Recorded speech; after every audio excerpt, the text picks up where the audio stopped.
Hello everyone, I welcome you all to this lecture. In this lecture, we are going to check up on variables. So, what are variables? So, to deal it with more, let me just bring up my notepad. So, what are these variables? So, these variables are reserved memory locations.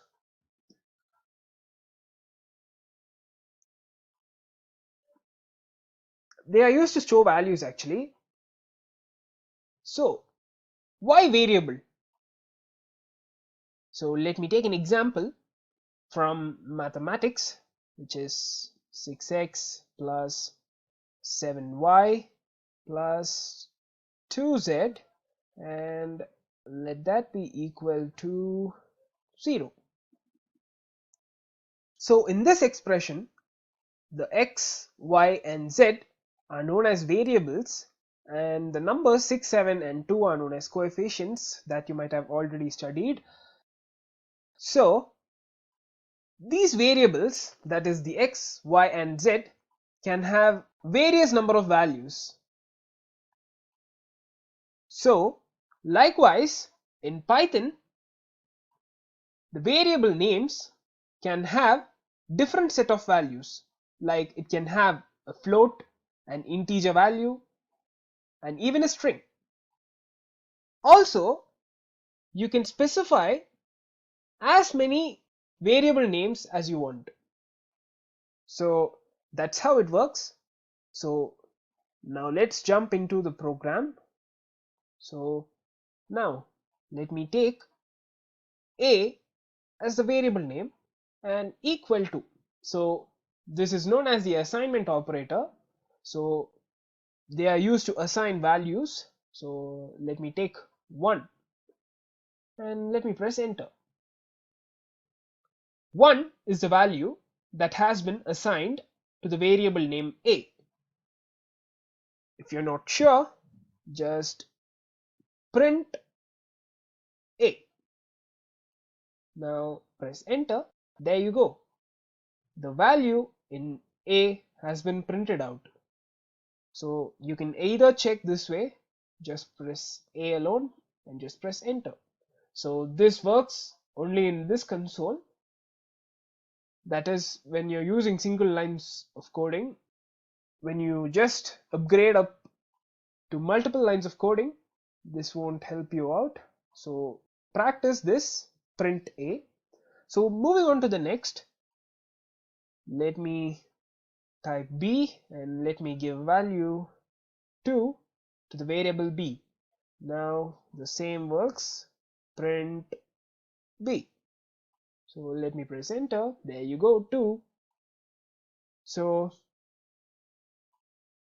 same for c. Let me give value 3 for c and print c.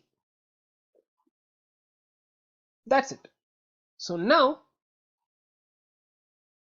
I'm gonna add all these three values using the variable name. So d equals a plus b plus c.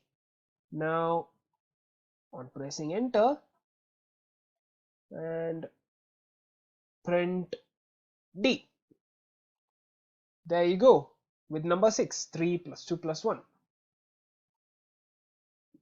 So this is how it works, the variables. So if you don't want a variable, you can even delete them. Like I don't want this value 6, it's annoying, right? So let me just take that away, del, and now use the variable name. So the variable name over here is d, so del d. Now press enter. This d has gone, so not sure, right? Let's check it, print d. There you go, with the traceback. Whereas if you type a, let me type it as print a so that you'll get used to it. There you go, you have a, and let's check whether we have b. Yes, we have b too. Let's check with C. We have C, but D alone has vanished. Yes, it's because we've deleted the variable name. So that's how this del D works. So next, let me take another set of variables. So let me take x equals 5. So let me print x. Let me check whether it works. Print x. Yes, we have 5. So now I want x to be 3. I don't want it to be 5. Not an issue. Just give x is equal to 3. Press enter. Now on giving print x, you might have a doubt whether it will be 5 or 3. Yes, it's 3. Since you've given 3, the 3 is replaced with 5. Okay, so this is how it works. It gets replaced, and let me give a value of 1.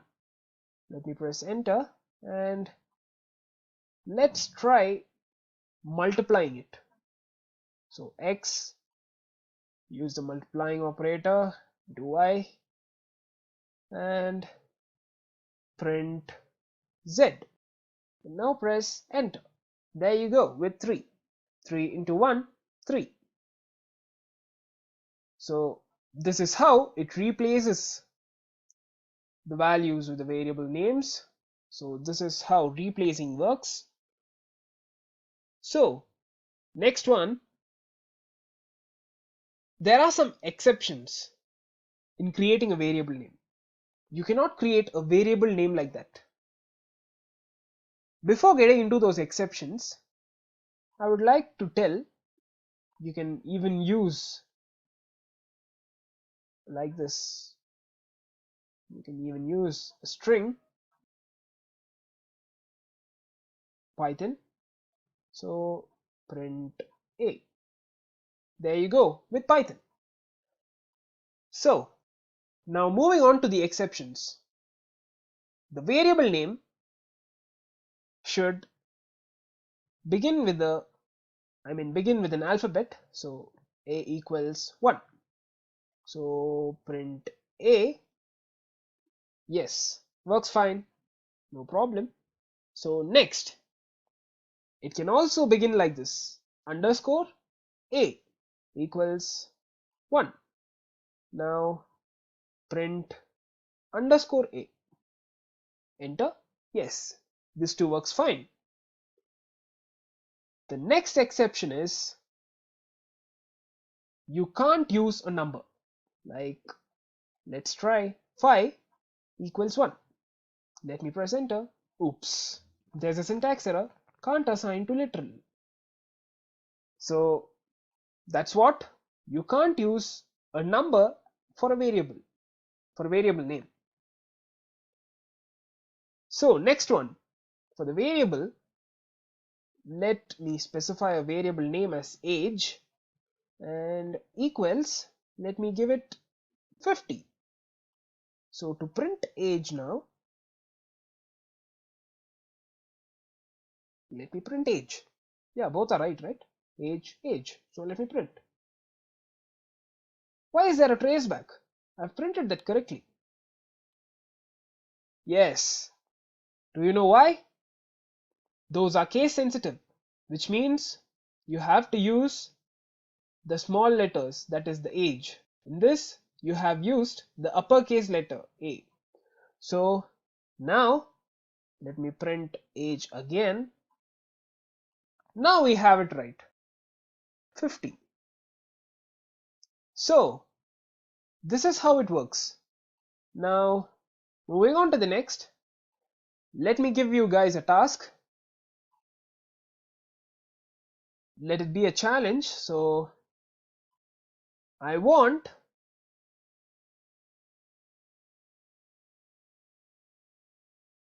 hello world.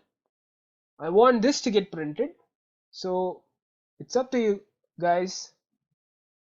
To do this, just pause this video and just carry on. Now it's time to give you the answer. So let me take the first variable, which is, let me take it as a1 and equals. So you might ask, you have used a number here. See, there's no issue over here. You can use a number after the alphabet, but if you use a number in the starting, then it'll give you an error. So this is where you have to keep things in mind. So a1 equals, let me give it as hello, and moving on to a2, and it is world. So let me give a space over here, since there is a space over here. So now I'm going to print it, b equals a1 plus a2. Now I'm going to print b. There we go, hello world.